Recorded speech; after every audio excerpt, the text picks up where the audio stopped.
بسم اللہ الرحمن الرحیم۔ السلام علیکم۔ آپ دیکھ رہے ہیں یوٹیوب چینل عام سی باتیں۔ علامہ سعد حسین رضوی کا عمران خان کو پیغام، اب رونے کا کیا فائدہ، وقت گزر گیا ہے۔ اس ویڈیو میں ہم اسی کے متعلق بات کریں گے۔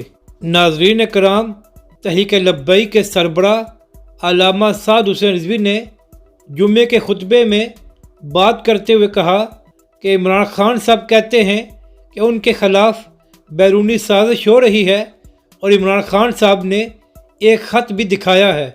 تحریک لبیک کے سربراہ نے کہا کہ پہلے پاکستان میں قطری خط کی دھوم تھی، اور اب عمران خان صاحب امریکن خط سامنے لے آئے ہیں۔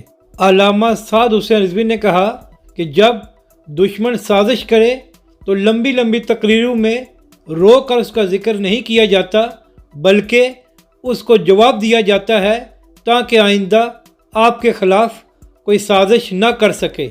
علامہ صاحب نے کہا کہ عمران خان صاحب، آپ نے کیا کسی کو جواب دینا ہے جب کل خطاب کرتے ہوئے آپ کے منہ سے امریکہ کا نام نکل گیا تو فوراً ہی آپ نے کہا کہ امریکہ نہیں، کوئی دوسرا ملک۔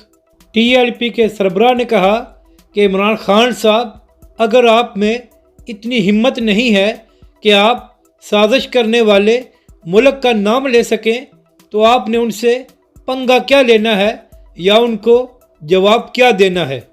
علامہ سعد حسین رضوی نے کہا کہ عمران خان صاحب، جب وقت تھا کہ آپ ناموس رسالت کے معاملے پر سٹینڈ لیتے تو اس وقت آپ نے تحریک لبیک کے خلاف آپریشن کیا، اور رمضان کے مہینے میں تحریک لبیک کے کارکنوں پر بدترین تشدد کیا اور ان کا خون بہا۔ تحریک لبیک کے سربراہ نے کہا کہ خان صاحب، اگر آپ اس وقت کھڑے ہو جاتے اور تحریک لبیک پر ظلم کرنے کی بجائے ان کی بات مان لیتے تو آج آپ کو یہ دن نہ دیکھنا پڑتا۔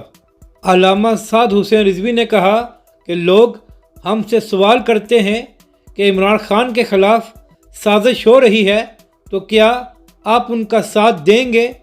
تو علامہ صاحب نے جواب دیا کہ اگر عمران خان صاحب اس وقت ناموس رسالت کے لیے کھڑے ہو جاتے تو ہم ان کا ساتھ کیا، ہم عمران خان صاحب کی جوتیاں بھی اپنی پگڑیوں میں رکھتے۔ علامہ سعد حسین رضوی نے کہا کہ عمران خان صاحب، ابھی تو آپ کو اپنی حکومت جانے کا غم ہے، لیکن یہ تو دنیا میں ہے جو کچھ آپ نے تحریک لبیک اور اس کے کارکنوں کے ساتھ کیا، اس کا حساب تو آپ کو روز محشر بھی دینا پڑے گا۔